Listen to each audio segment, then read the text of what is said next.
Hi there, I'm Holly Love from WHP 580. I have the privilege right now to introduce somebody that is a two-time Bronze Star recipient, retired Army Reserve Colonel, and she understands what PA families are facing, especially with inflation right now. Please welcome to the stage Stacy Garrity, the 78th Treasurer of the Commonwealth of Pennsylvania.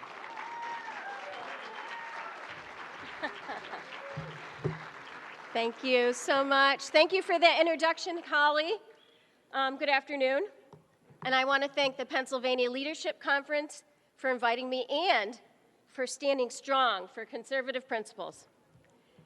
This election year has become an emblem of the left-right divide in our nation. And I want to say a few words on behalf of the conservative side of the equation. We need to be clear about what conservatism is. Right now, liberal pundits and self-appointed activists earn their incomes by depicting us as villains threatening the future of democracy, which is pretty funny when you consider that the liberals are giving their primary voters a choice of Josh Shapiro and, well, Josh Shapiro. Conservatism is not a perfect formula.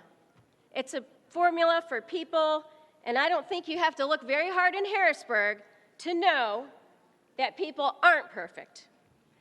Now, they may mean well, but when I look at inflation soaring and Americans' prestige plummeting, I know that we're going the wrong way. And so do you. The answer to poverty isn't to print more money, it's to print more job applications.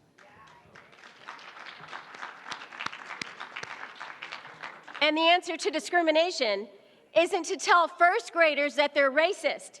It's to tell them that we're all human and then teach them to act that way.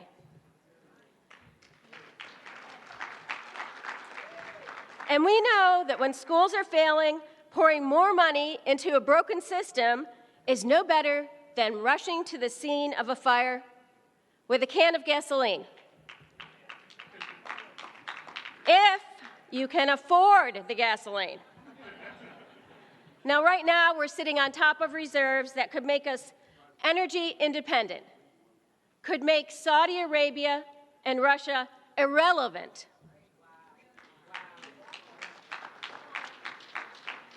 And create wealth and progress beyond computation. Now, what do the liberals like Wolf and Shapiro want to do? Force us into a compact called RGGI with states that don't even produce energy, and new taxes to natural gas that has already made our air and water cleaner than we've all seen in our lifetime. We are the victims of other people's good intentions. Now, Russell Kirk, I don't know if you know him, the founding father of modern conservatism, put forward a definition of conservatism and what it means. Now, he did this at a time the world had just finished its worst war. Nations had been newly liberated from fascism, only to be enslaved by communism. Now, Kirk knew what was happening. He knew what was at stake.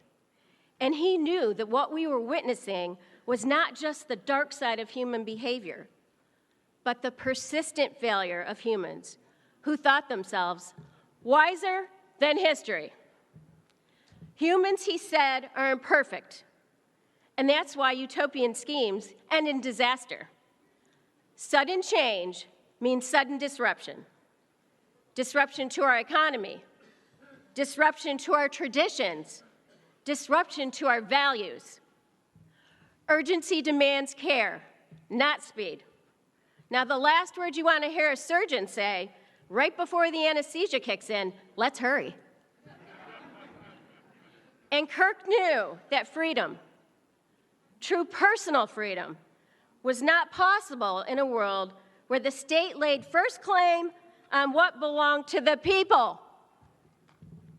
It's why Ronald Reagan warned us that a government capable of giving you everything you want was a government powerful of taking everything that you have.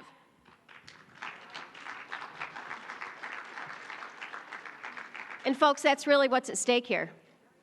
That's really the difference between conservatism and liberalism, especially a liberalism that is racing ever farther to the political left, right into socialism. Now, conservatives, we're not against change. We're against change that undermines core values. It's why Republicans, we led the charge for civil rights, but then balked at quotas and special categories that went against the American values of equality of opportunity.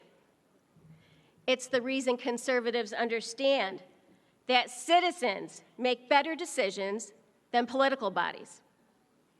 It's why conservatives know that the only thing less forgiving than the free markets is an economy controlled by self-appointed saviors who try to solve a pandemic by picking winners and losers. We know the difference between a public health measure and a woke obedience test. We know too well that people with the urge to save humanity are usually using it as an excuse to rule humanity. And we sure know that every problem doesn't demand a political solution. We trust people to know which bathroom to use, who belongs in which locker room, what our local schools should teach our kids, and we aren't ashamed to call America an exceptional nation. Thank you. And to the extent the United States needs improvement, we aim high, and to the extent that it doesn't, we say, back off. Pennsylvanians know when to tell self-appointed authorities to back off. They know that liberalism isn't just dead, it's deadly. Deadly to jobs, deadly to public safety, deadly to the values and traditions we hold dear. Conservatism isn't just a set of beliefs, it's an attitude. And that's why Pennsylvania Democrats keep electing conservatives, because at heart, they're conservatives too. A conservative is more than just a liberal who's been mugged.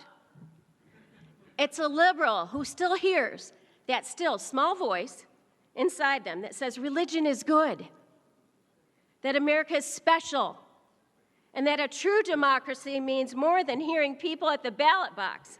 It means listening to them between elections, reopening their businesses, fixing their roads, restoring their schools, and allowing them to prosper. Now, I want to close with a quote from a great writer who wrote of his own awakening. He said this: "I had observed that lust, greed, envy, sloth, and their pals are giving the world a good run for its money, but that nonetheless, people in general seem to get that day to day, that we in the United States get from day to day under rather wonderful and privileged circumstances, and that we are not and never have been the villains that some of the world and some of our citizens make us out to be, but that we are a confection of normal individuals living under a spectacularly effective compact called the Constitution, and lucky to get it." Now, the author of that quote was one of America's greatest writers, David Mamet. And it appeared what was then the country's most famously left-wing newspaper, The Village Voice. And guess what the headline was? "Why I'm no longer a brain-dead liberal." Now, his old friends on the left, they rejected him. Conservatives didn't, because we understand something that comes with our nature. When the facts change, we can change with them and be the people and the nation we were meant to be. So let's share that message.